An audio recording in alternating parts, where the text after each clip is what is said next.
The session deals with the details about class, and class is a group of related orders. We've already discussed the order, which was the group of related families. So those related families had made the order, and those related orders, like one of the orders we discussed right there was polynomial, which was the conglomeration of some families like Solanaceae and Convallaceae. So polynomials order, and one more order called Sapindales, which is the order for mango. Sapindales and polynomials, they belong to the common class called dicotyledony. One more class you must be knowing about, monocotyledony. So basically when you talk about class, it is a group of related orders, and in class we give these suffixes like opsida, physi or ae.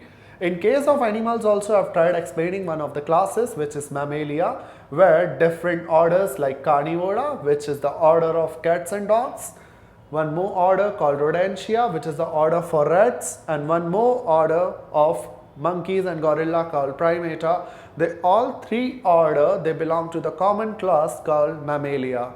In the next class, we'll be discussing about division.